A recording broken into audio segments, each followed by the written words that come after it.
आइए मेरे प्यारे बच्चों, अब हम आगे स्टार्ट कर रहे हैं गुणोत्तर श्रेणी, ज्योमेट्रिकल प्रोग्रेशन। आइए मेरे बच्चे, आज हम ज्योमेट्रिकल प्रोग्रेशन पढ़ना स्टार्ट करते हैं। आप सभी का स्वागत है। आइए, ज्योमेट्रिकल प्रोग्रेशन होती क्या है आप देखेंगे। जैसे मैंने यहां लिखा 5, यहां लिखा मैंने 10, यहां मैंने लिखा 20, यहां मैंने लिखा 40, यहां मैंने लिखा 80 एंड सो ऑन। ये मेरे प्यारे बच्चों मेरा जीपी कहलाएगा। ये मेरे बच्चे जीपी कहलाएगा। यहां आप, ये फर्स्ट टर्म है, ये सेकंड टर्म है, ये थर्ड टर्म, ये फोर्थ टर्म। तो इसके अंदर एक चीज कॉमन होती है और उसी को हम कॉमन रेशियो कहते हैं। हिंदी में सार अंतर नहीं, सार अनुपात कहा जाता है। सार अनुपात। और इसे हम आर से डिफाइन करते हैं और आर निकालने का तरीका होता है A2/A1। A2/A1 second term upon first term. तो ध्यान से देखोगे तो सेकेंड टर्म 10 है, फर्स्ट टर्म 5 है, तो काटोगे तो उत्तर आएगा 2। तो आर की वैल्यू आई मेरे बच्चे 2। और अगर आर की वैल्यू 2 है तो अगर इसके अंदर number of terms find out करनी है तो उसका सूत्र होता है AR⁻n-1। A into R into sorry गलत बोलो, nth टर्म निकालने का सूत्र है A⁻r⁻n-1। अब मेरे बच्चे, जैसे मैं आपसे सवाल में कहूं भाई इस सीरीज का 10वां पद ज्ञात करें, इस सीरीज का 10वां पद ज्ञात करें, तो ए की वैल्यू कितनी है? ए का मतलब फर्स्ट टर्म 5 है। आर की वैल्यू कितनी है? 2 निकाला। एन की वैल्यू कितनी है? 10। 10 में से 9। तो 5, 2 की पावर 9 होता है 512। तो 12 पंजे 60, 5 पंजे 25, 2560। तो इसका मतलब मेरे प्यारे बच्चों, जो इसका 10वां पद होगा वो होगा 2560। हाँ जी। अब अगली बात पे आते हैं। अगर मेरे बच्चे सम ऑफ एन टर्म्स आपसे पूछा जाए, सम ऑफ एन टर्म्स पूछा जाए, तो सूत्र होगा ए इंटू में 1 - r⁻n या r⁻n-1 अपॉन r-1। अगर r की वैल्यू 1 से बड़ी है तो, नहीं तो a 1 - r⁻n upon 1 - r। If r की वैल्यू 1 से छोटी है तो। अब मेरे बच्चों बात समझना, मेरा कहने का मतलब यहां पे ये है कि देखो r 1 से बड़ा है तो यहां पे भी पॉजिटिव, यहां पे भी पॉजिटिव, नहीं तो यहां पे भी नेगेटिव आता है, यहां पे भी नेगेटिव आता है, ऊपर नीचे कर जाता है। चीजें दोनों ही सेम है। r की वैल्यू 1 से छोटी बड़ी, कोई सा भी फार्मूला लगा देंगे, ठीक है। यहां अगर लगेगा r से बड़े में तो क्या होगा? माइनस कॉमन लेके काटना होगा। यहां वो सीधा कट के लिखा हुआ है, तो सीधा ही रखिए r की वैल्यू 1 से बड़ी है तो ये लगाना है, 1 से छोटी है तो ये लगाना, ठीक है। अब सीधे सवालों पर आते हैं और आपके साथ प्रयास चालू करते हैं। पहला सवाल करिए मेरे भाई।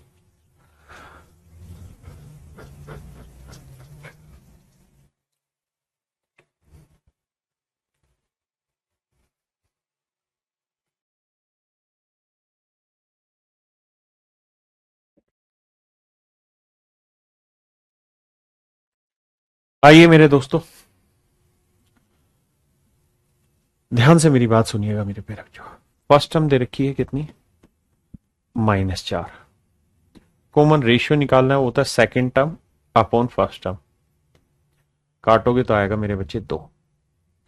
अब मुझसे पूछ रहा है कि भाई इस सीरीज के 11 पदों का योग बताइए, सम ऑफ 11 टर्म्स। तो आर की वैल्यू 1 से बड़ी है, तो अगर आर की वैल्यू 1 से बड़ी है तो सूत्र लगेगा a into r⁻n-1 upon r-1। तो a माने फर्स्ट टर्म है -4, r की वैल्यू है 2, 2 की पावर 11, -1/2 -1, तो -4, 2 की पावर 11 क्या होता है? 2048। 2048 में से 1 क्या? 2047/1 गुना करेंगे, -4 7 28, 4 चौक 16 और 2 18, 4 दूनी 8, 8188। गड़बड़ कहाँ है कर दी है भाई, 11 पदों तक। अरे रे रे रे रे, फाइंड द लास्ट टर्म पूछ रहा, माफ करना भाई, मैंने गलती कर दी। उसने पूछा लास्ट टर्म बताओ, बावला हो गया मैंने तो योग निकाल दिया गलती करी। उसने पूछा 11वां पद ज्ञात करिए क्या होगा, माफी चाहता हूं। तो इसका सूत्र होगा A R raise to power N minus one. माफी चाहता हूं भाई, ए की वैल्यू क्या है -4, है ना। आर की वैल्यू क्या है 2, और 11 में से 1 गया 10। तो भाई सोल्व करोगे तो आएगा -4, 2 की पावर 10 कितना होगा 1024। 4 से गुना करेंगे तो उत्तर आएगा -4096। तो ये मेरा आंसर। उसने पूछा था 11वां पद ज्ञात करें, यानी अंतिम 11 पदों तक है तो इसका अंतिम पद यानी 11वां पद ज्ञात करना। मैंने 11 पदों का योग निकाल दिया, बस गलती ये हो गई।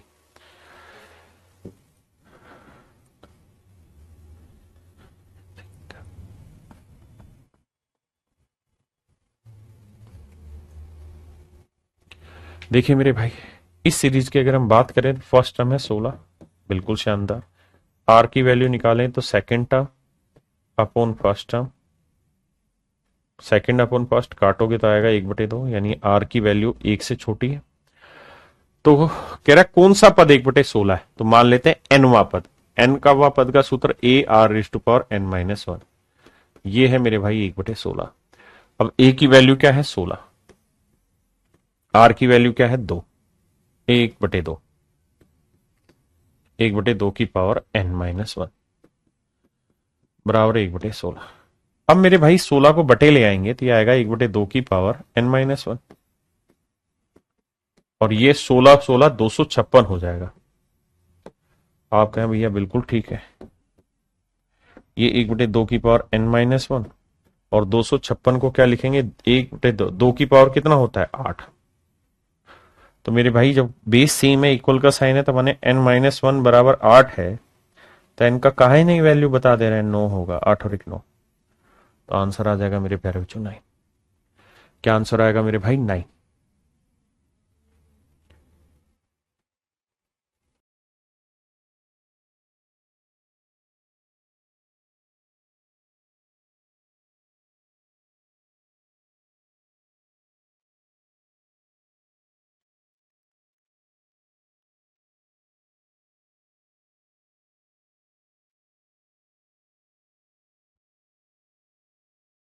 देखिए मेरे दोस्त, उस गुणोत्तर श्रेणी का चौथा पद बताइए जिसका दूसरा पद 24 है।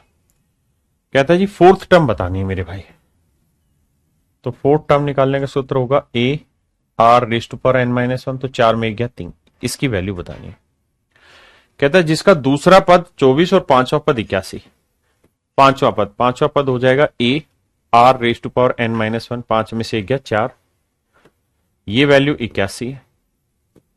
और कहता है जिसका दूसरा पद सेकंड टर्म, तो सेकंड टर्म होगा A R raise to power N minus one, ये है, तो 2 में से 1 गया 1 ही आया, ये वैल्यू है कहता है 24। कह रहा भैया उत्तर बताइए क्या होगा, ये हमारा सवाल भैया। अब कैसे करें मेरे प्यारे बच्चों इस सवाल को, इस बात पर गौर फरमाते हैं, ध्यान देना। एक बात बताइए, यहां ए आर की पावर 4 है, इसे मेरे बच्चे अगर हम चाहें तो ये जो वैल्यू अपनी आई सेकंड टर्म है ए आर और इसकी वैल्यू 24, तो यहां रख लेते हैं ए आर और ये 24, दोनों को भाग दे देते हैं। भाग देने से ए आर कटा तो यहां बचा आर क्यूब, और यहां 24 से काटोगे से तो 3 8 24, 3 27 81, 27/8, 27/8 को लिख सकते हैं 3/2 की पावर 3। तो यहां से निकालोगे तो मेरे बच्चे आर की वैल्यू निकल के आ गई 3/2। हाँ जी, आर की वैल्यू 3/2 और आर क्यूब की वैल्यू आ गई 27/8। तो यहां पूछा था ए आर क्यूब की वैल्यू 27/8। बहुत सुंदर। अब ए की वैल्यू निकाल लेते हैं। अब आर की वैल्यू 3/2 है तो किसी भी इक्वेशन में रख देते, इसी इक्वेशन में रख देते हैं। तो इसकी वैल्यू थी ए आर बराबर 24, तो आर की वैल्यू 3/2 है, तो 3 8 24, 8 दूनी 16, तो ए की वैल्यू आ गई 16। तो ए की वैल्यू 16 है, तो 8 दूनी 16, 27 दूनी 54। तो आंसर आ गया मेरे प्यारे बच्चों 54। आंसर आ गया 54।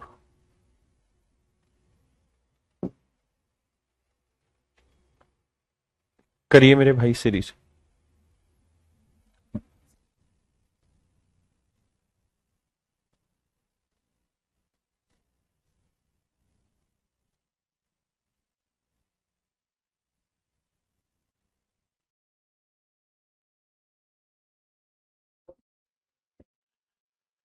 कहता जी दो सीरीज है, एक पहली सीरीज है वह 1 + 2 + 4। तो भैया इसमें फर्स्ट टर्म में एक, कॉमन रेशियो निकालोगे तो 2 आएगा। दूसरी सीरीज है मेरे बच्चों 256, 128, 64 एंड सो ऑन। तो मेरे प्यारे बच्चों यहां फर्स्ट टर्म है कितनी 256, और कॉमन रेशियो निकालने जाओगे तो A2/A1 काटोगे तो 1/2 है। कहता है जी इसका भी एनवा पद और इस सीरीज का भी एनवा पद दोनों आपस में बराबर है। तो भैया nth टर्म निकालने का सूत्र होगा AR⁻n-1। तो इस सीरीज की फर्स्ट टर्म क्या है 1, R की वैल्यू क्या है 2, n-1। इस सीरीज की nवीं टर्म क्या क्या सूत्र होगा AR⁻n-1। हाँ सर बात तो सही है आपकी, इसमें तो कहा दो रहा है, ये बात आ रही है समझ में। अब मेरे बच्चे पूछ रहा है एन की वैल्यू बताइए क्या होगी। कुछ नहीं करो, ऑप्शन से वैल्यू उठा के टेक दो। ऑप्शन से वैल्यू उठा के चेक कर लो कौन सा आ रहा है नहीं। दूसरा तरीका, आपको साफ साफ दिखाई दे रहा है कि 2 आंसर नहीं होगा, 4 भी आंसर नहीं होगा, क्योंकि दूसरी टर्म तो आपस में इक्वल नहीं है, ना चौथी टर्म आपस में इक्वल है। 5वीं टर्म इक्वल आ जाएगी, चेक कर लेते हैं, या 6ठी टर्म इक्वल आएगी, चेक करते हैं। तो 5 में 1 गया 4, अगर एन की वैल्यू 5 लेते, 5 में 1 गया 4, 2 की पावर 4 आया 16, ये 256। ये 5 में 1 गया 4, तो ये आया 1/16, 16 16 256 इक्वल आ गया, तो एन की वैल्यू डायरेक्ट आ गई 5, है ना। अगर आप कहें जी हमें सोल्व करना हो तो कैसे करें, तो मेरे बेटे ऐसे करो, ये 2 की पावर n-1 है, 256 को 2 की पावर हम लिख देंगे कितना 8, और इसे जब पलटेंगे, जब इसी चीज को पलटेंगे तो ये हो जाएगा 2 की पावर 1 - n। ये एक नियम होता है, पावर शॉर्ट्स एंड एसेज में सिखाऊंगा कि जब पलटते हैं तो क्यों चेंज हो जाता है। तो 2 की पावर n-1, ये बेस सेम है तो पावर इक्वल हो गई, तो ये हो गया 2 की पावर 8 और 1 9, पावर ऐड हो जाती है -n। अब बेस सेम है, पावर इक्वेट करेंगे तो n-1 इक्वल होगा 8 - n। तो n और n इधर आएगा 2n, 8 में से 1 गड़बड़ कहां हो रही भाई देखना।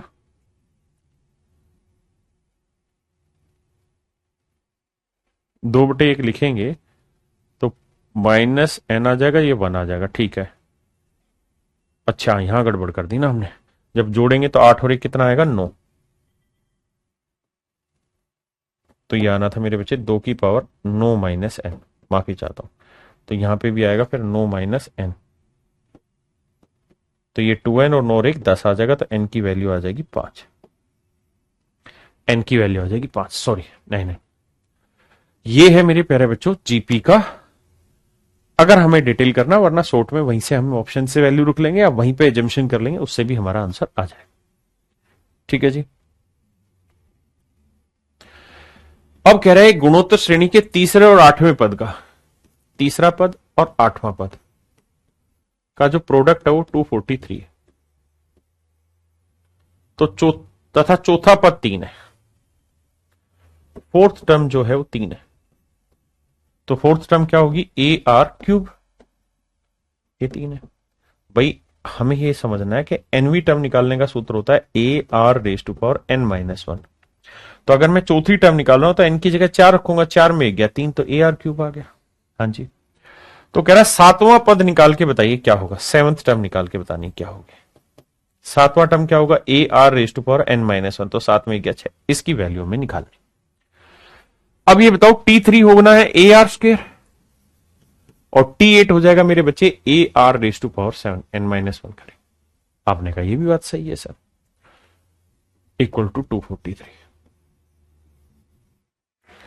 सर एक चीज देखिए कि मुझे AR³ की वैल्यू दे रखी 3, AR³ की वैल्यू दे रखी 3, अब क्या करें सर, ए अगर ध्यान देंगे तो ए यहां पे भी 2 बार लिख लिया, आर्क 2 बार यहां है, 7 बार यहां, तो 7 और 2 9 बार है, तो 3 बार यहां लिख लेता हूं, 6 बार यहां लिख देता हूं, कोई दिक्कत है नहीं, अभी भी मतलब तो वही है जो यहां था, और ये इक्वल टू 243, बिल्कुल ठीक है। अब मेरे बेटे ए आर क्यूब की वैल्यू डायरेक्ट आपको लिखी हुई है कितनी, 3, तो इसकी वैल्यू है 3।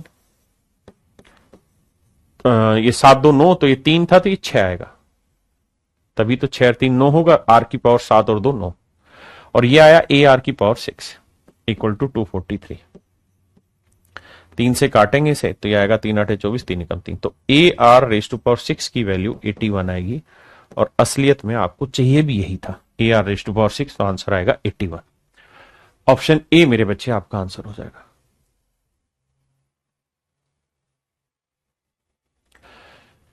करिए मेरे बच्चे।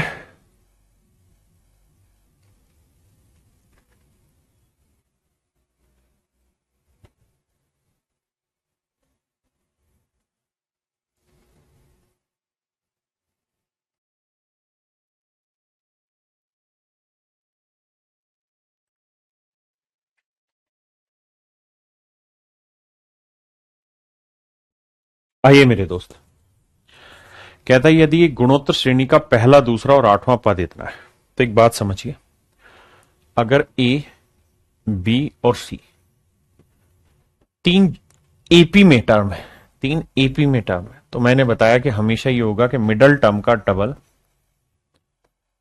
पहली और आखिरी टर्म के जोड़ के बराबर है।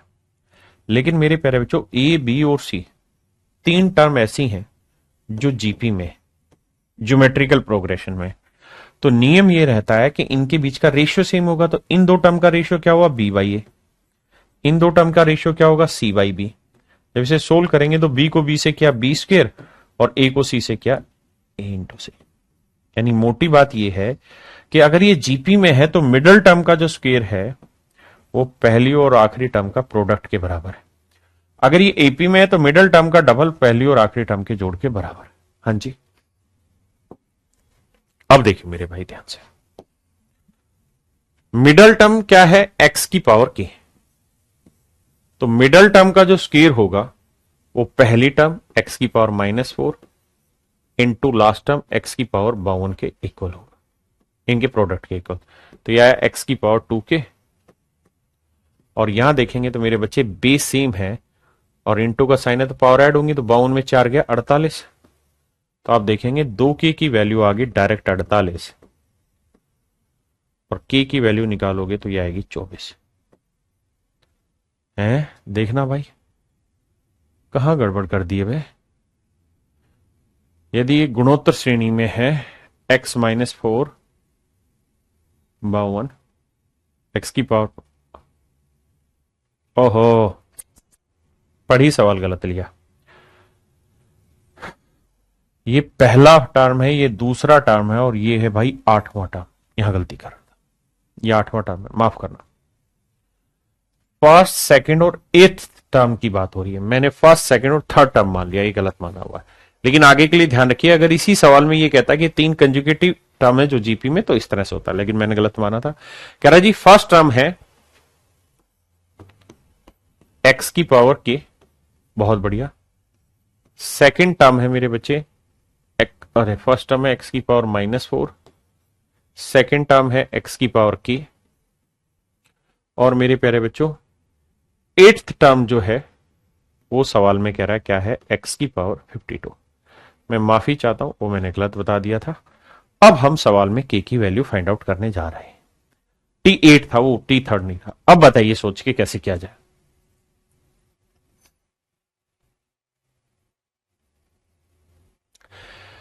मेरे बच्चों T8 क्या होगा, तो आप कहेंगे first term into R raise to power n-1, तो 8 में गया 7, ये होगा मेरे बच्चे एक्स की पावर 52।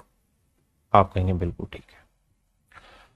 अब मेरे बच्चों एक बात बताना, सेकंड टर्म क्या होगा, तो A R raise to power n-1, तो 2 में से 1 गया 1, तो 2 में से 1 गया 1, यानी ए आर बना, और ये है एक्स की पावर के।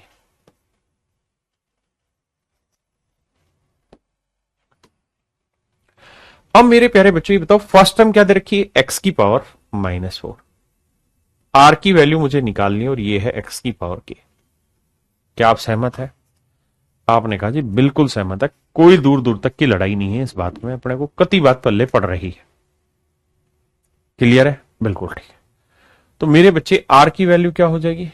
तो आप कहेंगे सर देखो ये माइनस को अगर प्लस करना है ना तो 1/x की पावर 4 आ जाएगा। अगर माइनस पावर को प्लस करना है तो बटे चेंज कर देते एक्स की पावर के। तो आर की वैल्यू आ जाएगी एक्स की पावर के इंटू एक्स की पावर 4।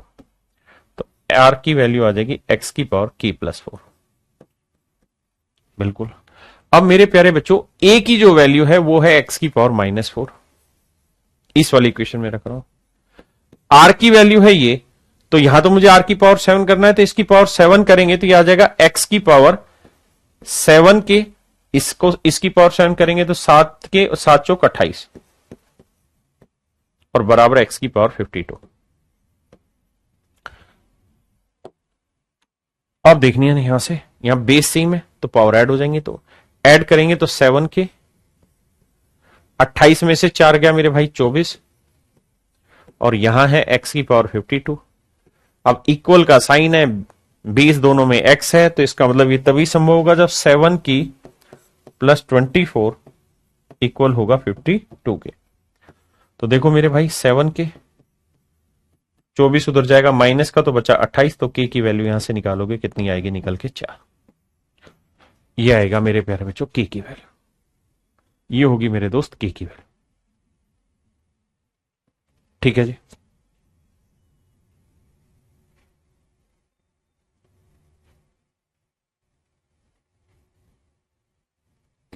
बताइए मेरे दोस्त, कहता है इसके 10 पदों का योग ज्ञात करिए।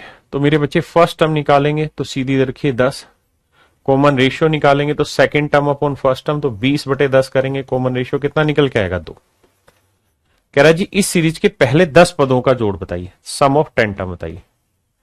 तो A R raise to power N, N यानी 10 -1 बटे आर -1। तो ए की वैल्यू कितनी है जी? 10, फर्स्ट टर्म 10 है। आर की वैल्यू 2 की पावर 10 -1 और 2 में से 1 गया 1, तो 10 2 की पावर 10 1024 में 1 गया 1023 और 2 में 1 गया 1, तो आंसर निकालेंगे तो 1023 और उसका 1 0 10,230, ये मेरा आंसर हुआ। मेरे भाई एक बात ध्यान से समझो, एपी में अगर टर्म माननी हो अरिथमेटिकल प्रोग्रेशन में, तो मैंने आपको कहा था कि ओड टर्म माननी हो, क्योंकि एपी में जब भी टर्म माननी होगी ना तो हमेशा एक लॉजिक चल रहा होगा, वो इन टर्म्स के जोड़ का लॉजिक चल रहा होगा। सवाल में इन टर्म्स का जोड़ पूछा होगा कि भाई 3 टर्म है उनका जोड़ इतना है, तो वहां मैंने बताया आपको कि भैया वहां कोशिश करके ना वेरिएबल बचाने की कहानी होती है। तो 3 टर्म ऐसे मान लो, बीच की टर्म ए, फिर उससे अगली ए प्लस डी, उससे पहली ए माइनस डी। हाँ जी, ऐसे ही इवन में हो तो मैंने कहा था ए माइनस डी और ए प्लस डी, क्योंकि इसमें बीच की का टर्म 2 बनेंगी, एक तो होगी नहीं, उससे आगे ए प्लस 3d, इससे पहले ए माइनस 3d, और इस तर्ज पर बातें बनती है। ये मैंने एपी की चीजें आपको समझाई। अब मेरे बच्चे यही कहानी मैं जीपी में लेके जा रहा हूं। जीपी में जब भी आपको नंबर ऑफ टर्म माननी हो, तो जब भी आप टर्म मानेंगे ना तो उन टर्म का योग आपसे एपी में पूछता है। लेकिन अगर बात जीपी की होगी ना तो आपसे योग नहीं, उनका प्रोडक्ट पूछेगा, गुणनफल पूछेगा, प्रोडक्ट पूछेगा। क्यों? क्योंकि जीपी की जो टर्म होती है ना वो ऐसी होती है, A are square, A R cube, जबकि एपी की टर्म ऐसी होती है कि ए प्लस डी, ए प्लस 2d, यहां सम होता जाता है, मतलब जुड़ता चला जाता है आगे कुछ, और यहां मल्टीप्लाई होता है, तो इसलिए हमेशा इसमें मल्टीप्लीकेशन ही पूछेगा। तो जब भी ऐसा सवाल आए और नंबर ऑफ टर्म ओड माननी हो, पदों की संख्या विषम लेनी हो, पदों की संख्या विषम लेनी हो, पदों की संख्या विषम लेनी हो, तो मेरे बच्चे ओड टर्म माननी हो तो इसका एक बेसिक तरीका कि ऐसी टर्म मानो जिससे उनका प्रोडक्ट करें तो आर वाला पार्ट कैंसिल हो जाए। आर वाला पार्ट कैंसिल हो जाए, ऐसी टर्म मानो। तो मेरे बच्चों तरीका ये है कि एक टर्म मान लो ए बाई आर, यानी बीच की टर्म मान लो ए, इससे अगली में आर गुना कर दो और इससे पिछली में आर भाग दे दो। अगर ध्यान दोगे तो ये जीपी बन रही है। आप कहें कैसे कि भाई देखो इनका रेशियो निकालोगे तो इसको आर से गुना करोगे तो ये आ जाएगा, आर से आर कट जाएगा, और इसको आर से गुना करोगे तो ये आ जाएगा। अब मेरे बच्चों आपसे इनका प्रोडक्ट पूछेगा, तो प्रोडक्ट होगा तो a by r into a r. तो यहां फायदा ये होगा कि आर से आर कट जाएगा और ए क्यूब आ जाएगा, और उसकी वैल्यू 27 या 64 या कुछ भी दे रखी होगी 125, वहां से आप सोल्व करेंगे और काम खत्म कर देंगे आप। हाँ जी, ऐसे ही अगर इवन टर्म लेनी हो, ये सीडीएस में ऐसे सवाल ज्यादा आते हैं, इवन पद लेने हो, इवन टर्म लेनी हो, तो चलो इवन टर्म आप मान के बताओ क्या होगी। तो एक ए बाई आर लोगे तो अगली लेनी होगी ए आर। तो इनके बीच का जो कॉमन रेशियो होगा ना, वो मेरे बच्चे क्या हो जाएगा, आर स्क्वायर आएगा, क्योंकि ए आर बटे ए बाई आर करोगे, ए आर बटे ए बाई आर करोगे तो आर पलट के ऊपर जाएगा, ए से आर स्क्वायर आएगा। तो अगली टर्म जो लोगे ना वो ए आर क्यूब लोगे, और इससे पिछली टर्म जो लोगे ए बाई आर क्यूब लोगे। तो सम संख्या में अगर पदों की संख्या लेनी है तो तरीका ये, और अगर विषम पदों की संख्या लेनी है तो तरीका ये। तो ये मेरे प्यारे बच्चों इसका एक तरीका होगा। दूसरी बात, जीपी में एक खास चीज और भी समझ के रखनी है। अगर आपको ध्यान हो तो एपी में मैंने ये कहा था कि भैया T20 प्लस T10 बराबर हो जाएगा T12 जमा T18। आप कहेंगे हाँ सर बिल्कुल ठीक बात है, क्योंकि आपने कहा था 20 और 10 30, 12 और 18 30 तो बराबर आ जाए। लेकिन सर अगर ये कहानी जीपी में आएगी, अगर ये कहानी जीपी में होगी तो जीपी में टर्म का प्रोडक्ट पूछा होगा। तो T20 इंटू T10 क्या बराबर होगा T12 इंटू T18? सर ये सोच के बताना क्या ये बराबर होगा। तो आप कहोगे सर जीपी की अगर हम बात करें तो नंबर ऑफ टर्म निकालनी है तो उसका सूत्र होता है A R raise to power n minus 1। ये सूत्र है सर, बिल्कुल। तो अगर मैं इसका इस्तेमाल करूं तो T20 हो जाएगा A R raise to power 19, ये हो जाएगा A R raise to power 9, 10 में से 11 ना, n माइनस 1 होता है। तो ये आएगा ए स्क्वेयर, आर की वैल्यू क्या आएगी 19 और 9, 9 9 18, 28। यहां जाइए सर, T12 हो जाएगा ए आर की पावर 11 और 18 हो जाएगा ए आर की पावर 17। तो ए स्क्वेयर 17 और 11 28। तो मेरे प्यारे बच्चे आपस में बराबर आ गया। अगर ये चीजें आपको बराबर दिख रही हैं मेरे बेटे, अगर ये बातें आपको बराबर पल्ले पड़ रही, समझ में आ रही हैं, तो आप इस बात को हमेशा के लिए ध्यान रखेंगे कि सर दोनों चीजें बराबर आ गई। तो एपी दे रखी होगी ना तो यहां जोड़ दिया होगा हर हाल में, और अगर जीपी दे रखी होगी तो यहां इनटू दे रखा होगा। ऐसा मत करना कि जीपी में आप जोड़ वाला कुछ फंडा इस्तेमाल करो, नहीं, यहां साइन अलग होगा, यहां इनटू दे रखा होगा, यहां प्लस दे रखा होगा। इनटू दे रखा हो तो इनका जोड़ देखो, 20 10 30 12 18 30, तो ये सेट होगा, बराबर आ जाएगा। हाँ जी, क्या मेरी बात समझ पाए? हर किसी को मेरा पॉइंट क्लियर है या नहीं? पक्का? अब आते हैं आगे। मेरे प्यारे बच्चों, ज्योमेट्रिकल प्रोग्रेशन की हम बात करें, जीपी की हम बात करते हैं। जीपी में अब हम बात कर रहे हैं इन्फिनाइट सीरीज की,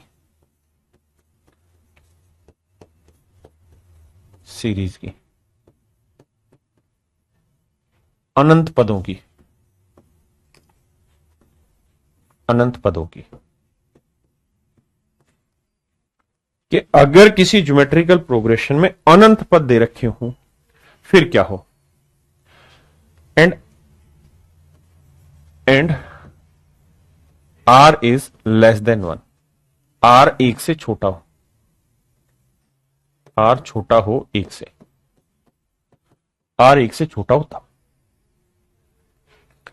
तो मेरे बच्चे जैसे मान लीजिए मैंने यहां लिखा 50, अगला मैंने लिखा 25, अगला मैंने लिखा 12.5 या 25/2, अगला मैंने लिखा 25/4 एंड सो ऑन। तो मेरे बच्चे यहां फर्स्ट टर्म क्या है, आप कहेंगे 50। कॉमन रेशियो क्या होगा sir, second term upon first term, तो 25/50, काटोगे तो आएगा 1/2। तो सम ऑफ एन टर्म्स, तो सम ऑफ एन टर्म्स क्या होगा भाई, तो सम ऑफ एन टर्म्स हो जाएगा, नहीं एन टर्म्स का तो आपको पता ही है, मैं करा ही चुका हूं पीछे कि सम ऑफ एन टर्म्स का सूत्र हो जाएगा A R raise to power N -1 upon R -1। अगर आर 1 से बड़ा है और छोटा है तो 1 माइनस और ये 1 माइनस। लेकिन अगर मेरे प्यारे बच्चों आर की वैल्यू 1 से छोटी है और अगर मैं आपसे यहां पूछूं सम ऑफ इन्फिनाइट टर्म्स बताइए क्या होगा, अनंत पदों का योग याद करिए, तो इसका तरीका होगा a upon 1 minus r, a upon 1 minus are.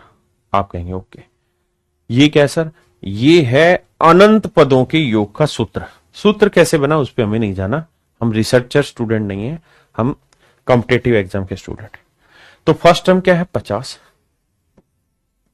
1 minus are की वैल्यू क्या है 1/2, तो 50, 2 एकम 2 में से गया 1/2, पलट के ले जाएंगे तो 50 दूनी 100। इसका मतलब इसके अनंत पदों का योग जो होगा, इन्फिनाइट टर्म्स का जो योग होगा वो 100 होगा। अनंत पदों का योग मेरे प्यारे बच्चों क्या होगा 100। ठीक है जी, ऐसा गणितज्ञों ने निकाला हुआ है सूत्र, उसी के हिसाब से हम भी बात कर रहे हैं, इससे ज्यादा हमें नहीं जाने। अब आगे लड़ाई, ये पहला सवाल है, लगाइए दिमाग।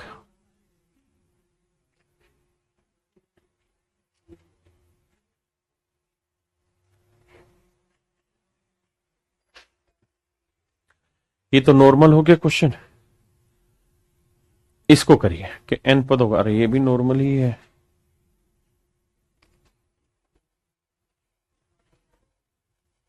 यहां ये है अनंत पद, इसको बताइए।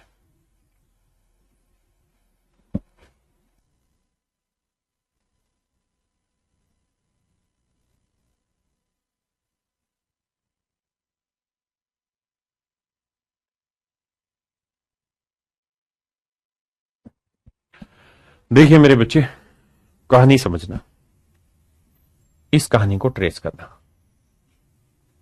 सिर्फ इसको लाते हैं 1/3, 1/9, 1/27 अनंत। मेरे प्यारे बच्चे ये बताओ इसकी फर्स्ट टर्म क्या है सर 1/3। सर कॉमन रेशियो क्या है, तो A2 अपॉन A1। सोल्व करेंगे सर 1/9 गुना में 3/1, 3 तिया 9 तो 1/3। बहुत सुंदर। Sir sum of infinite terms क्या होंगी, तो ए की वैल्यू कितनी मेरे बच्चे, ए अपॉन 1 माइनस आर सूत्र होता है, तो ए की वैल्यू है 1/3, 1 माइनस आर की वैल्यू क्या है 1/3, तो 1/3, 3 निगम 3 में गया 2/3, 3 से 3 पलटेंगे तो आंसर आएगा 1/2। यानी मैं ये कह सकता हूं सर इसके n पदों का जो योग है, n पदों का जो योग है वो 1/2 है, तो 25 की पावर 1/2। कोई दिक्कत है नहीं, 25 की पावर 1/2, कोई दिक्कत है जी नहीं। अब मेरे प्यारे बच्चों 25 को हम क्या लिख सकते हैं, 5 की पावर 2 लिख सकते हैं सर।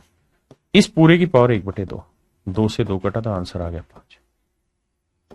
तो ये मेरे प्यारे बच्चों मेरा answer, option B is your right answer. हम चर्चा कर रहे हैं sum of infinite terms in a GP, किसी गुणोत्तर श्रेणी के n पदों के योग ना, किसी गुणोत्तर श्रेणी के अनंत पदों के योग का सूत्र। ठीक है जी, देखिए मेरे भाई, कहते एक वर्ग के मध्य बिंदुओं को मिलाकर एक नया वर्ग बनाया गया, फिर एक और तीसरा वर्ग इसी प्रकार से बनाया गया, इसी प्रक्रिया को अनंत बार दोहराया गया। कहता है the same process is repeated indefinitely, यानी इन्फाइनाइटली लिख लो, मतलब अनंत तक दोहराते रहे। अब कह रहा है if A side of the first square is 4 centimetre, पहले वाले वर्ग की भुजा 4 सेंटीमीटर है, तो सारे स्क्वायर के एरिया का सम बताना है। बहुत ध्यान से देखिएगा भैया मेरे बेटा, ये कोई वर्ग है, ठीक है जी। फिर क्या किया मेरे भाई, हमने इसके मिड पॉइंट लिए और इसके मिड पॉइंट से एक और वर्ग बना दिया।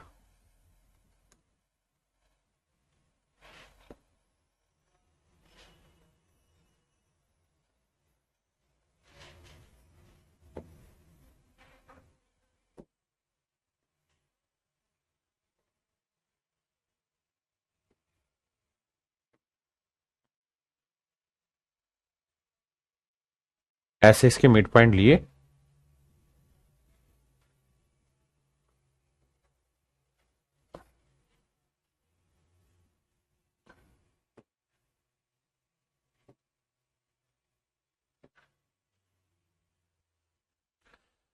कहता जी हमने एक ऐसा और वर्ग बना दिया इसके मिड पॉइंट पकड़ के।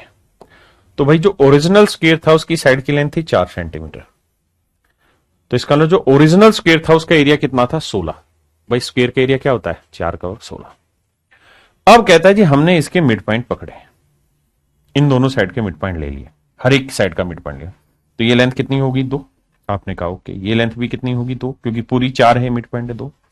तो बेटा ये लेंथ 2 है, ये दो लेंथ 2 है, तो ये पाइथागोरस थ्योरम का प्रिंसिपल लग गया कि सर ये 2 है, ये 2 है, तो ये लेंथ कितनी होगी 2 का 4 4 8, 8 को लिख देंगे 2√2, तो ये वाली साइड की लेंथ आएगी 2√2।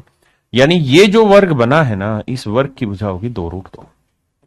मैं कहूं यार इस वाले वर्ग का एरिया बताइए क्या होगा, तो आप कहेंगे सर 2√2 का वर्ग, तो 2 का वर्ग 4, √2 का वर्ग 2, 4 दूनी 8, तो ये एरिया आया मेरे प्यारे बच्चों 8। हाँ जी।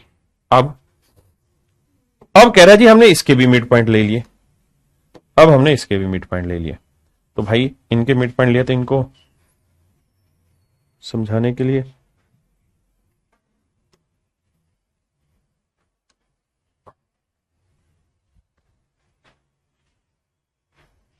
इसके मिड पॉइंट ले लिया।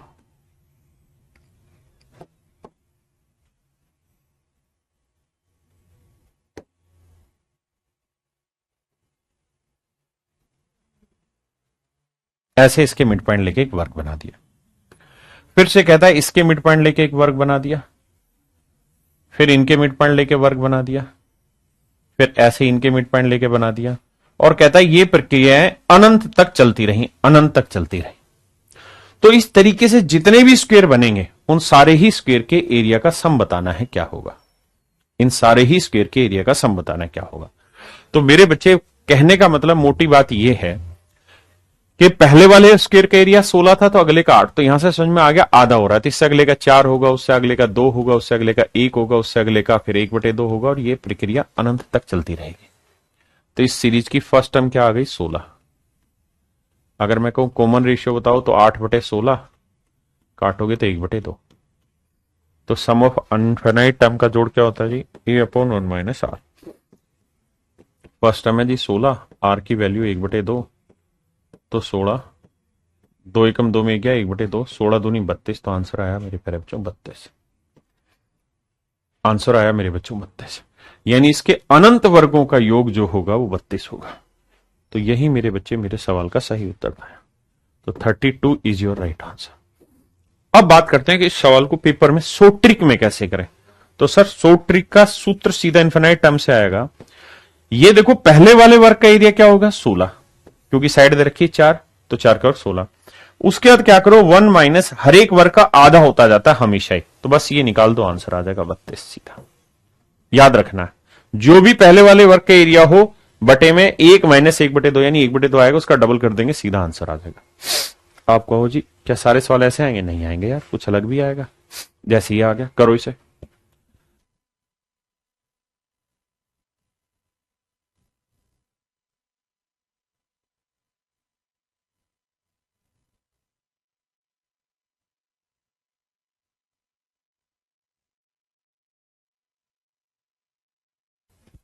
आइए अब इस सवाल को समझना। सवाल पढ़ते हैं। After striking A floor a certain ball rebounds, मतलब रिबाउंड माने उछलना, 4/5 of the height from which it has fallen. What is the total distance it travel before coming to rest if it is gently dropped from a height of 500 metre. कहता 500 metre ऊंचाई से गेंद को नीचे फेंका गया। समझो भाई, कहता जी ये गेंद यहां से फेंकी हमने, ये गेंद 500 मीटर ऊंचाई से नीचे फेंकी, ये सरफेस है, ये जमीन है, 500 मीटर ऊंचाई से नीचे फेंकी। कहता जी ये गेंद का एक नियम है कि जितनी ऊंचाई से ऊपर से आई है ना, अब अगली बार जो उछलेगी, देखो उछल के दूर नहीं जाएगी, उछल के वो आएगी यहीं उछलेगी, फिर और कम होगी और कम। जैसे बॉल उछलेगी तो यही है, पहले इतना ऊंचा टप्पा, फिर इतना ऊंचा, फिर इतना ऊंचा, फिर इतना ऊंचा, फिर इतना, यानी इसी जमीन पे उसी पॉइंट पे धीरे धीरे धीरे धीरे धीरे करके रेस्ट हो जाती है बॉल इनफाइनाइट टर्म्स में। ठीक है, लेकिन मुझे सवाल समझाना है तो इसलिए मैं आपको थोड़ा यहां से समझा रहा हूं। पहली बार 500 उछल के आई तो अब अगली बार जो उछलेगी वो 4/5 उछलेगी, तो 500 का 4/5, 500 100 सोचो 400, यानी अगली बार जो गेंद ऊपर जाएगी वो 400 मीटर ऊपर उछलेगी। अब समस्या यह है कि जब गेंद ऊपर गई ना 400 मीटर, वो ऊपर ही नहीं रुक जाएगी हवा में, वो नीचे आएगी, और नीचे कितना आएगी, 400 ही मीटर नीचे आएगी। और मेरी तरह मत सोचना कि गेंद दूर जाएगी, भाई यहां उछली तो फिर यूं आएगी, फिर यूं आएगी, यहां नहीं जाएगी, वो वहीं टप्पा खा के चलती रहेगी। अब 400 मीटर पे जमीन पे आ गई, इसका मतलब अगला जो जंप होगा वो इस जंप का 4/5 होगा, तो 400 का 4/5 निकालो, 5 8 40 80 8 32 320, तो अगली बार ये 320 उछलेगी, तो हवा में नहीं रुकेगी, नीचे आएगी, 320 ही नीचे आएगी। फिर इसका 4/5 जाएगी, तो 320 का 4/5, 5 6 30 5 चौक 20 4 चौक 16 4 6 24 और 1 25 256, तो 256 ऊपर जाएगी, और मेरे भाई फिर 256 ही नीचे उतरेगी।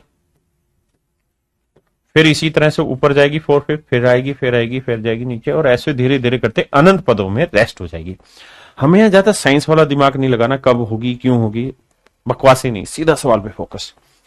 अब मेरे बच्चों अगर आप बात को समझ गए हैं तो मेरा पॉइंट समझना, मैं क्या कहना चाह रहा हूं। मैं ये कहना चाह रहा हूं कि भाई इस हिसाब से देखिए तो पहले स्टेप में कितनी दूरी चली है सर, 500, दूसरे स्टेप में कितनी चली है जी, 400, फिर क्या चली है 400, फिर क्या चली है 320, फिर क्या चली है 320, फिर क्या चली है 256 माफ करिए, फिर क्या चली है 256, फिर क्या चलिए जी, ऐसी अनंत पदों तक चलती रहेगी। लेकिन सर बात करें तो कि सीरीज तो कोई नहीं बन रही है, क्यों नहीं बन रही, क्योंकि सीरीज में तो सर ये 4/5 है, लेकिन इसका तो ये 4/5 नहीं है, इसका ये 4/5 है, लेकिन इसका ये 4/5 नहीं है। तो ध्यान से देखोगे तो मेरे बेटे ये 2 सीरीज बन रही हैं, एक बन रही है ये और एक बन रही है ये, 2 सीरीज बन रही है। ध्यान दोगे तो 500 का 4/5 ये सीरीज बन रही है, 400 का 4/5 4/5 4/5 ये सीरीज बन रही है। और मैंने एपी में भी आपको एक कहानी समझाई थी कि ऐसे में ये क्या करो कि 2 टर्म मिला लिया करो, 500 और 400 900, 400 और 320 720, 320 और 256 3 2 5 576, और ऐसे ही आगे। और अनंत का आधा भी अनंत ही होता है, अगर सागर से एक बूंद निकाल लेंगे तब भी सागर ही बचेगा, गागर नहीं बचेगा, चिंता मत करो।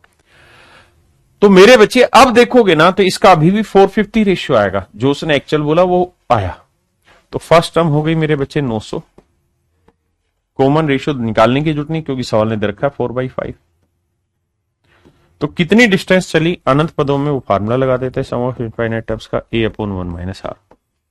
a की वैल्यू 900 है, r की वैल्यू 4/5 है, 5 एकम 5 में 4 गया 1/5, 5 पलट के ऊपर ले जाओगे 5 9 45, ये मेरा आंसर आ गया। हाँ जी मेरे बच्चे, पेपर में इसे कैसे करना उस बात पे ध्यान देना।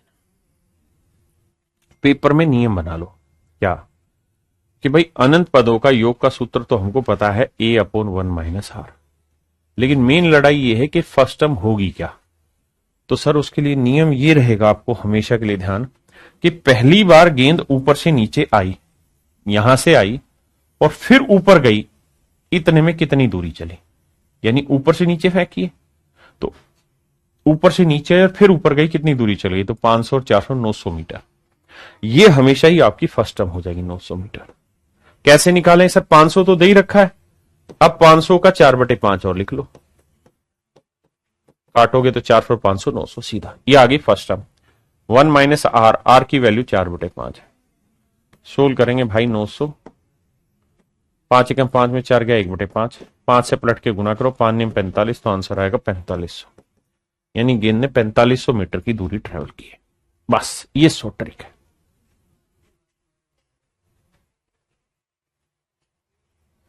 आइए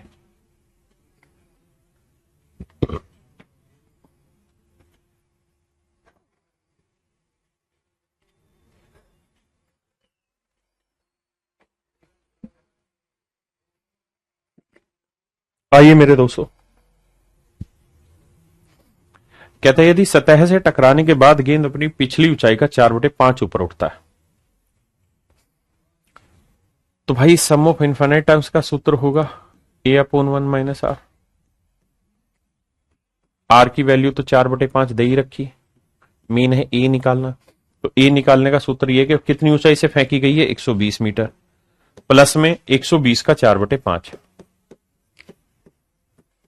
24 5 120, 24 चौक 96, तो 120 जमा 96, तो 6 9 2 11, 1 1 तो 216, तो फर्स्ट टर्म आएगी 216। सोल्व करोगे मेरे भाई तो यह आएगा 216 बटे 1/5, 5 से ऊपर गुना करेंगे तो 1080। ऑप्शन ए मेरे प्यारे बच्चों मेरा सही आंसर, ऑप्शन ए मेरे बच्चों मेरा सही आंसर है। हाँ जी,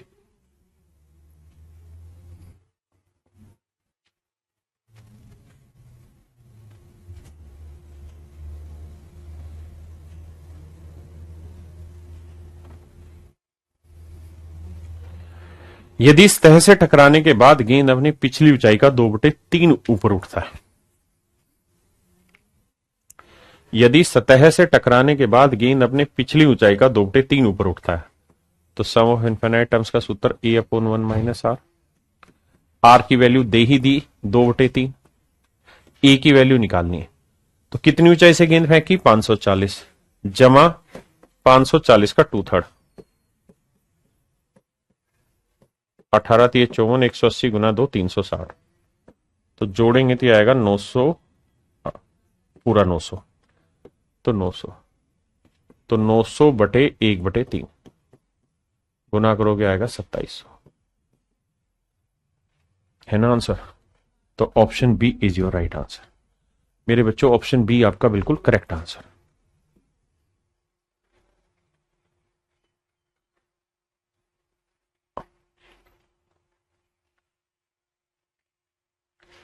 अब मेरे बच्चे आ जाइए यहां,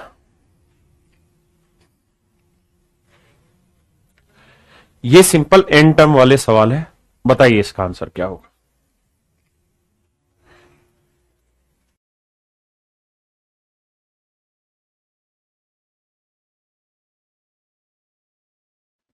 देखिए मेरे बच्चे, बहुत सारे भाई नंबर ऑफ टर्म काउंट करना है, गलत समझ जाएंगे। भाई इस एक को मैं 2 की पावर 0 लिख दूं, आप कहेंगे हाँ, तो देखो 1 2 3 4 5 n-1, यानी यहां से लेके यहां तक का अगर देखें तो n-1 टर्म है, और एक टर्म ये हो गई, तो एक टर्म ये हो गई, तो एक और n-1 जोड़ेंगे तो कितनी टर्म आ गई, n, यानी कुल मिला के n टर्म है।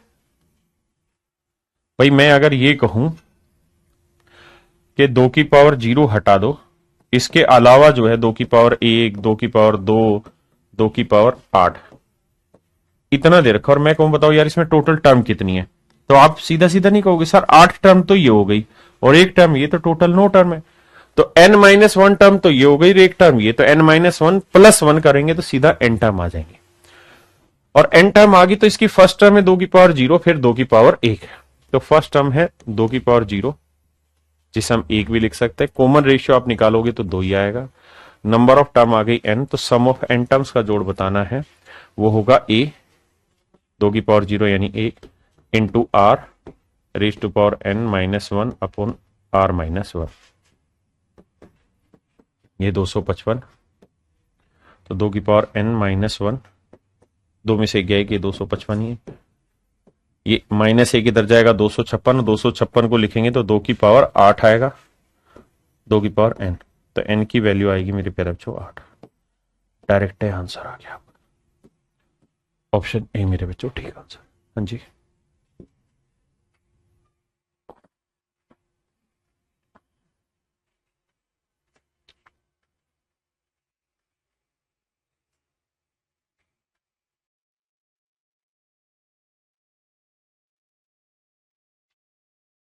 आइए मेरे भाई,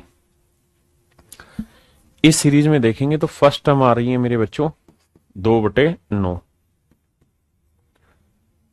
रेशियो निकालोगे तो वो आएगा -1/3 अपॉन 2/9, पलटोगे -1/3 इंटू में 9/2,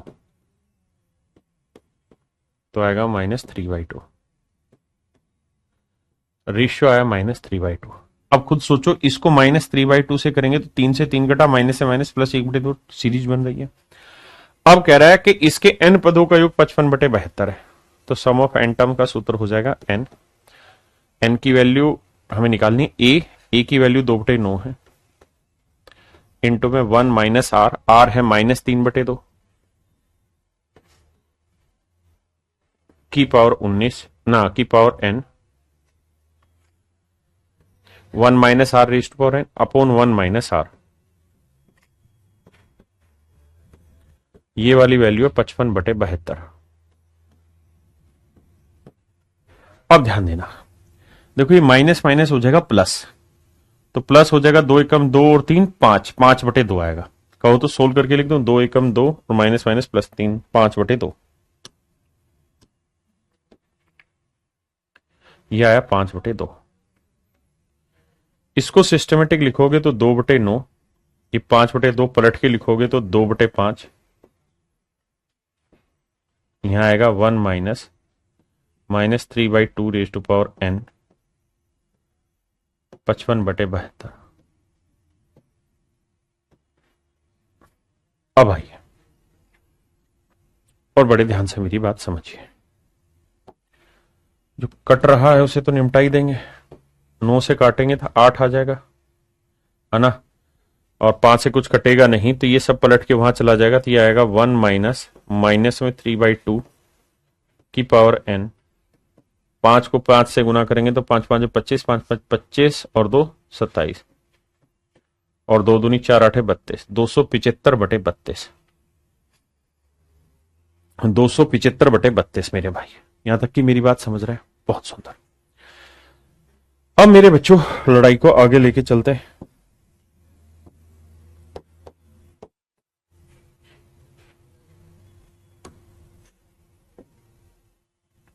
(275/32)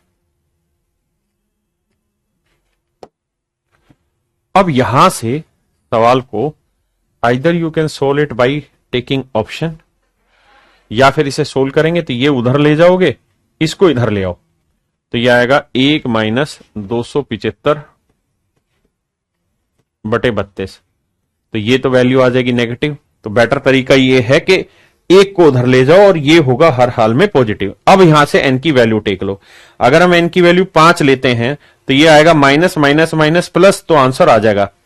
2 लेते हैं तो नहीं आएगा, क्यों? क्योंकि अगर इसकी पावर 2 लेंगे तो ये हो जाएगा पॉजिटिव, और एक में से एक से बड़ी वैल्यू घटाएंगे तो उत्तर आएगा नेगेटिव, जबकि यहां उत्तर आ रखा है पॉजिटिव। ध्यान देना शब्दों पे, ऐसे ही 4 भी नहीं आएगा आंसर, क्यों? क्योंकि अगर ये वाला मैटर पॉजिटिव आ गया तो बाहर नेगेटिव, और एक में से नेगेटिव घटाएंगे, और ये 3/2 क्या है, एक से बड़ी वैल्यू है, तो एक से बड़ी वैल्यू घटाएंगे तो उत्तर नेगेटिव आएगा, जबकि पॉजिटिव आ रखा है। इसका मतलब ऑप्शन ए और ना बी और डी मेरे आंसर नहीं है, या तो ए आंसर होगा या सी आंसर होगा, चेक करते हैं। तो एक, अगर मेरे बच्चों मान लीजिए ऑप्शन ए ठीक है, तो 5 लेता हूं, 5 लूंगा तो 3 की पावर, ये माइनस ही आएगा भाई, n की वैल्यू 5 लूंगा तो माइनस की पावर ओड होगा तो ये माइनस माइनस प्लस हो जाएगा। तो 3 की पावर 5 कितना होता है? 243 बटे 2 की पावर 5 32। जोड़ेंगे तो 32 से कम 32 और 243 जोड़ूंगा तो 275 बटे 32 आ जाएगा, जो कि सेटिस्फाई होगा। तो हर हाल में मेरा आंसर यहां पे ऑप्शन ए ही होगा। ठीक है जी, या फिर डिटेल सोल्व करना पड़ेगा। करिए जी, पढ़िए एक बार।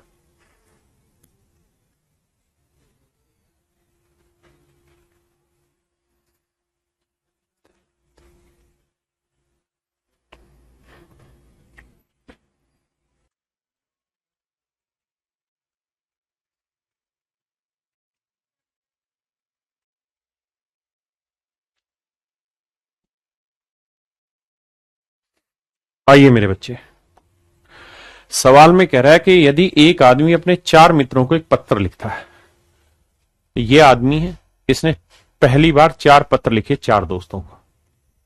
तो पहले आदमी ने 4 लेटर लिखे। अब कहता है हर दोस्त ने अपने 4 दोस्तों को लिखा, यानी इस दोस्त ने 4, इसने भी 4, इसने भी 4, इसने भी 4, यानी 4 लेटर इसने लिखे, 4 इसने लिखे, 4 इसने लिखे, 4 इसने। तो सेकंड स्टेज पे 4 4 8 4 12 4 16 लेटर होंगे। अगले स्टेज पे 64 लेटर हो जाएंगे, और इसी तरीके से सीक्वेंस चलता रहेगा। कितनी बार तक भाई? कहता निरंतर ये प्रक्रिया चलती रही तथा एक पत्र को भेजने का खर्च 50 पैसे। तो 8 सेट भेजे, यानी 8 टर्म है,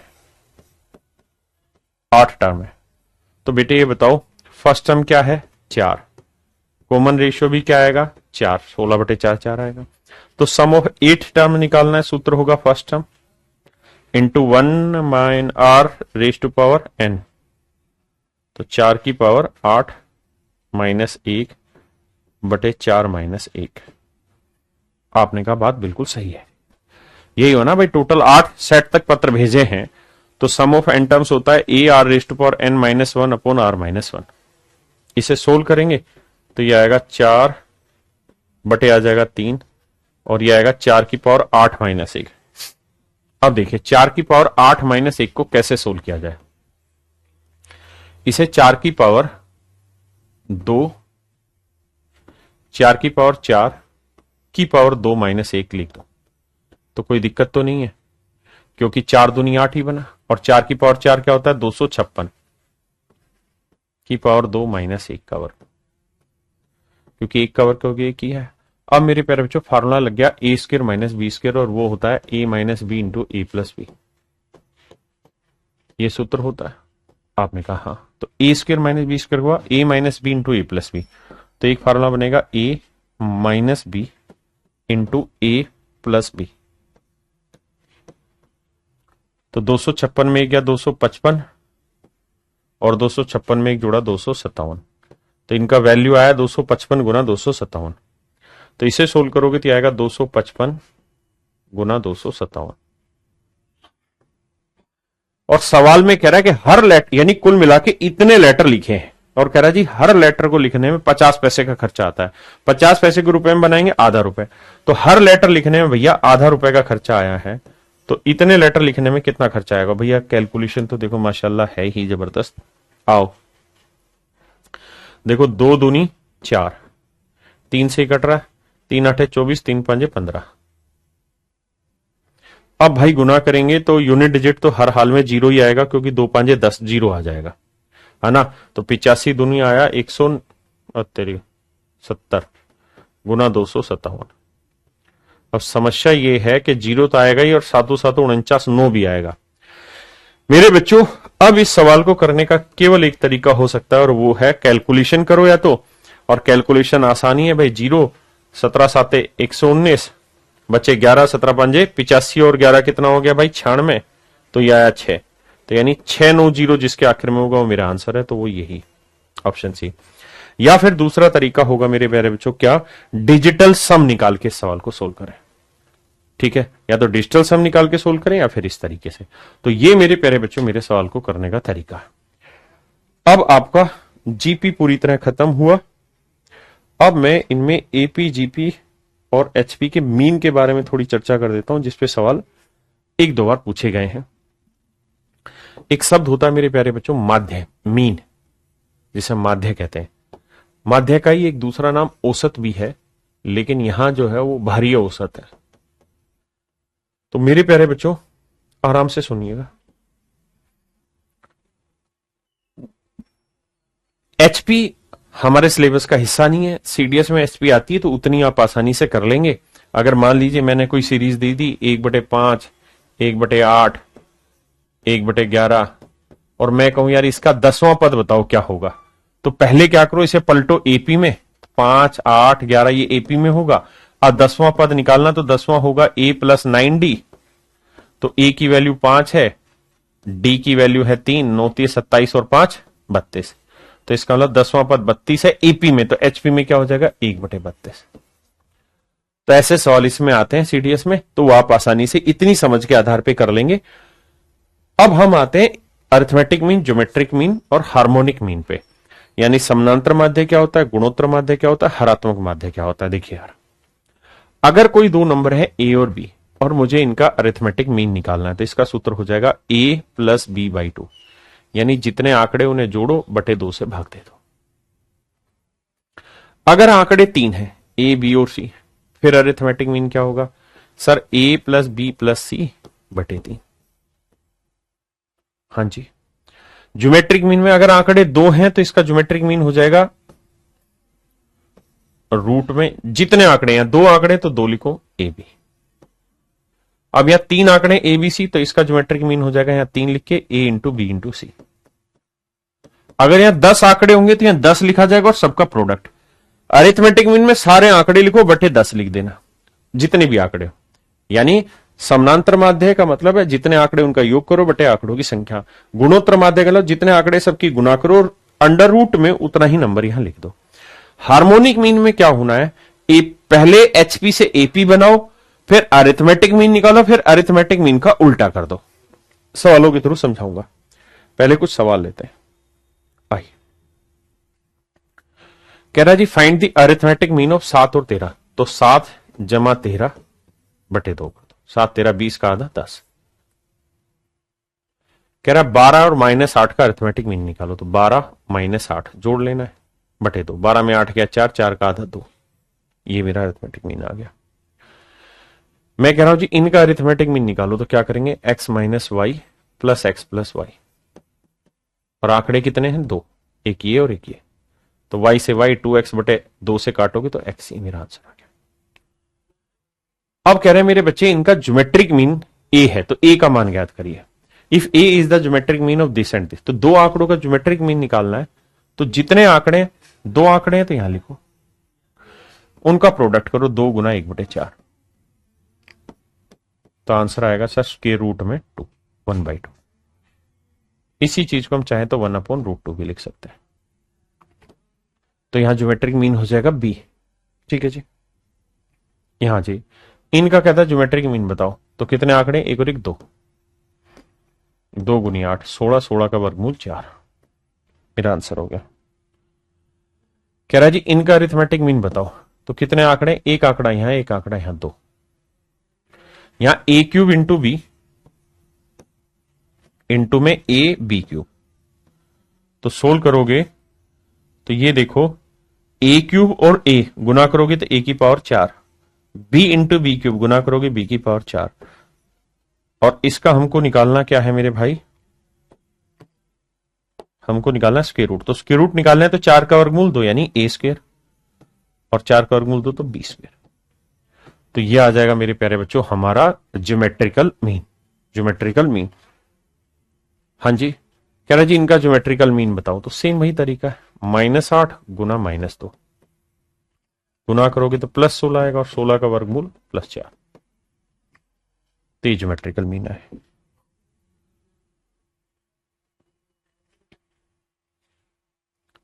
कह रहा है जी दो संख्याओं का अंतर ज्ञात कीजिए जिनका अरिथमेटिक मीन 25 है और ज्योमेट्रिक मीन 20 है।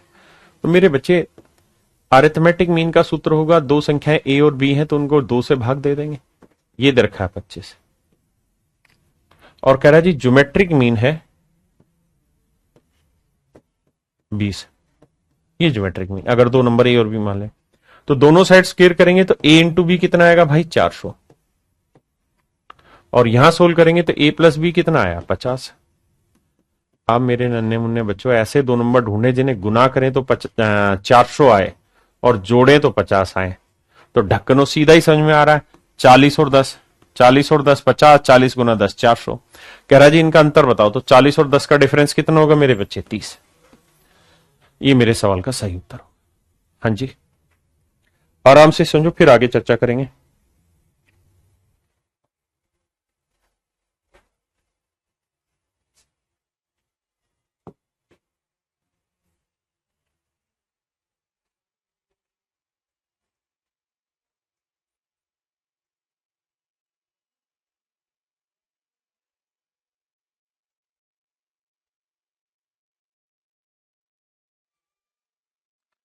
देखिए भाई, बेसिक समझ की जरूरत होगी, इसमें बहुत प्यारा सवाल है।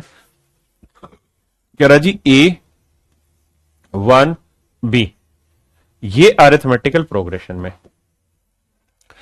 तो एपी में मिडल टर्म जो होती है उसका डबल करना होता है, बराबर होता है ए प्लस बी। बहुत सुंदर। तो ए प्लस बी की वैल्यू आ गई 2।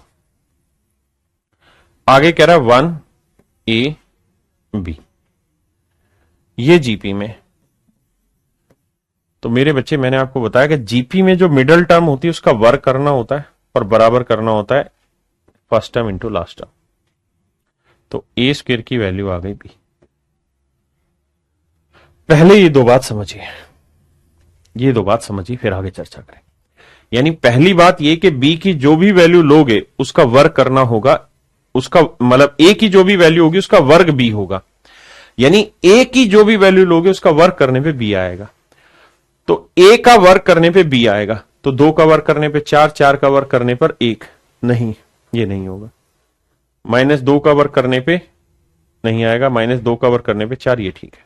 अब हमें लेकिन चेक करना है वहां से, कह रहा है ए और बी बराबर नहीं है, तो इनमें से कौन सा आंसर हो सकता है, ए और बी ज्ञात कीजिए। तो मेरे बच्चे खुद ही सोचिए, हम बी की जगह क्या लिख सकते हैं अगर डिटेल करें, तो कहेंगे सर ए स्क्वायर लिख सकते हैं, ए स्क्वायर लिख सकते हैं। अब मेरे बच्चे यहां क्वाड्रेटिक इक्वेशन बन गई, क्वाड्रेटिक इक्वेशन को सोल्व करेंगे, ए और बी की वैल्यू निकालेंगे। लेकिन इतना दिमाग मत दौड़ाइए, सिंपल तरीका ये कहता है, क्या सर जी, ए की जो भी वैल्यू लोगे ना बी उसका वर्ग होगा। तो मैं, और दोनों का जोड़ 2 आना चाहिए, तो मैं ए की वैल्यू 1 ले लूं तो बी हो जाएगा 1 का वर्ग 1, और इन दोनों को जोड़ूंगा तो आंसर क्या आ जाएगा 2। आंसर क्या आ जाएगा मेरे भाई 2। आंसर क्या आ जाएगा 2। किसी भाई को कोई दिक्कत है यहां तक? जल्दी से बताइए, यहां तक किसी भाई को दिक्कत है?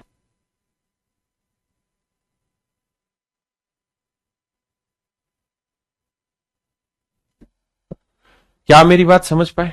लेकिन हमें सवाल ने यह कहा कि ए और बी आपस में बराबर नहीं। ए और बी मेरे प्यारे बच्चों आपस में बराबर नहीं। मेरी बात क्लियर है यहां तक? तो हमें ए और बी इक्वल नहीं लेने, तो 1 1 का ऑप्शन कट गया। तो क्वाड्रेटिक इक्वेशन जब बनाओगे तो उसमें 1 1 का ऑप्शन कैंसिल हो जाएगा। अब हमें ऑप्शन से वैल्यू रखनी चाहिए, ये वैल्यू ए, ये वैल्यू बी। तो ए का वर्ग बी होना चाहिए, रख के देखते हैं। तो ए की वैल्यू 2 ले ले, बी की वैल्यू 4, तो 2 और 4 का जोड़ 6 सेटिस्फाई नहीं करेगा, हटाओ। यहां ले लेते हैं ए की -2, बी की 1, तो इसका वर्क करने पे क्या 1 आएगा? नहीं, 1 हट गया। ये ए है, ये बी है, तो 4 का वर्क करने पे 1 आएगा? नहीं, तो कट गया। तो ये ए, ये बी। अब इसे रख के देखते हैं। तो भैया ए की जगह -2 लें और -2 का वर्ग हुआ 4, बी की जगह 4 लें, तो जोड़े तो क्या 2 आ रहा है? आ रहा। तो इसका अंदर ऑप्शन डी ही केवल करेक्ट स्टेटमेंट इस ऑप्शन में दे रहा है। इन 4 ऑप्शन में से केवल और केवल ऑप्शन डी ही सेटिस्फाई हो रहा है मेरे बच्चे।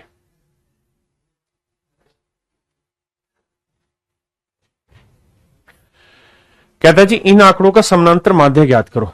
तो भाई अरिथमेटिक मीन निकालना, तो सबको जोड़ो, 23 जमा 17 जमा 20 जमा 19 जमा 21। आंकड़े कितने जी? 5। भाग दे दो, ये आंसर आ जाएगा। आगे कह रहा है कि इन आंकड़ों का ज्योमेट्रिक मीन 8 है, तो एन की वैल्यू बताइए। तो मेरे भाई ज्योमेट्रिक मीन का सूत्र होता है क्या? कितने आंकड़े हैं? 1 2 3 4 5, 5 आंकड़े हैं, तो यहां पावर 5 लिखेंगे, 1/5 लिखेंगे। फिर 32 गुना 4 गुना 8 गुना n गुना 2, और ये होगा ज्योमेट्रिक मीन जो 8 दे रखा है। अब मेरे बच्चों एक बात समझो, 32 को क्या लिखेंगे 2 की पावर 5, अपनी समझ के लिए 4 को 2 की पावर 2, 8 को 2 की पावर 3 और 2 की पावर 1, तो 5 2 7 और 3 10 और 11, दोनों साइड में पावर 5 कर दूंगा तो ये बन जाएगा 8 की पावर 5। हाँ जी, और 8 को क्या लिख सकते हैं हम 2 की पावर 3, तो 2 की पावर 3 की पावर 5, और यहां जब सोल्व करोगे तो 5 2 7 3 10 और 11, तो ये आएगा 2 की पावर 11 गुना n। हाँ जी, तो 2 की पावर 11 गुना n बराबर ये आएगा 2 की पावर 15। अब मेरे बच्चे इसको बटे ले जाओगे तो 15 में से काटोगे तो कितना आ जाएगा 4। वैसे भी सोच के देखो कि n की वैल्यू क्या ली जाए कि जोड़ने पे मतलब इनको गुना करने पे 2 की पावर 15 आ जाए, तो 2 की पावर 4 लेना होगा, और 2 की पावर 4 मतलब 16, तो n की वैल्यू 16 लेनी होगी। ये हुआ मेरे बच्चे ज्योमेट्रिक मीन। हाँ जी, अगर HP निकालना और हार्मोनिक मीन, और मान लीजिए दो नंबर दे रखे हैं 1/a और 1/b, और ये HP में, किस में मेरे बच्चे HP में, HP में, और मैं आपको ये कहूं कि इनका हार्मोनिक मीन निकालो, तरीका ये कि पहले आप इनका अरिथमेटिक मीन निकालिए।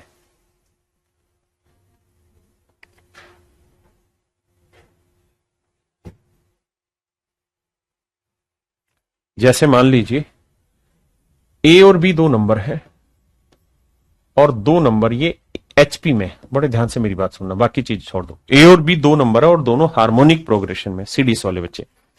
अगर ये दोनों HP में है तो इसको पलट देंगे तो 1/a और 1/b क्या हो जाएगा, ये हर हाल में AP में होंगे, क्योंकि अगर ये सीरीज HP की है तो पलटने पे AP आएगा। हाँ जी, अब AP आ गया तो अरिथमेटिक मीन निकाल दो। सर अरिथमेटिक मीन का क्या तरीका होता है, 1/a प्लस 1/b, यानी जितने आंकड़े उन्हें योग कर लो बटे 2 कर दो। सोल्व करोगे a प्लस b तो ये आ जाएगा a प्लस b अपॉन में 2ab, सोल्व करोगे तो। अब मुझे चाहिए क्या, अरिथमेटिक मीन या हार्मोनिक मीन, हार्मोनिक मीन। तो हार्मोनिक मीन क्या होगा मेरे बच्चे, अरिथमेटिक मीन का उल्टा, क्योंकि ये था HP में, ये था AP में, ये अरिथमेटिक मीन, मुझे चाहिए हार्मोनिक मीन। तो पहले अरिथमेटिक मीन निकालो फिर उसको उलट दो, तो उल्टोगे तो 2ab अपॉन में a प्लस b, ये आएगा मेरे बच्चे हार्मोनिक मीन। ये फार्मूला याद रखिए कि अगर A और B कोई भी दो नंबर हमारे हार्मोनिक मीन में है तो उनका हार्मोनिक मतलब उसमें HP में है तो उनका हार्मोनिक मीन होगा ट्वाइस ऑफ AB अपॉन में a प्लस b। अब यहां से कुछ छोटी चीजें समझनी है कि अगर दो नंबर हो A और B, अगर वो AP में है तो अरिथमेटिक मीन ये, GP में है तो ज्योमेट्रिक मीन निकलेगा, और HP में तो हार्मोनिक मीन निकलेगा। ये बात भी ध्यान रखना कि जो ज्योमेट्रिक मीन होता है वो हमेशा बराबर होता है arithmetic mean into harmonic mean के स्क्वायर रूट में। ये सिर्फ सीडीएस वालों बच्चों के लिए कहानी बता रहा हूं, और कोई ना सीखे, क्योंकि एसएससी में ये चीजें है ही नहीं। तो ज्योमेट्रिक मीन जो होता है वो क्या रहता है, equal to square root of AM into HM का स्क्वायर रूट, और अरिथमेटिक मीन हमेशा सबसे बड़ा होता है, फिर ज्योमेट्रिक मीन उससे छोटा और हार्मोनिक मीन सबसे छोटा। ये कॉन्सेप्ट हमें समझने थे, बाकी अब आपकी सारी चीजें खत्म। तो मेरे प्यारे बच्चों आप सभी को नमस्कार। आप सभी का पूरा कंप्लीट यहाँ AP GP HP खत्म हो गया है। मुझे उम्मीद है आपको समझ आया होगा, मजा आया होगा पढ़ने में। तो आज के लिए इतना ही, धन्यवाद। Have a nice day to everyone, thank you.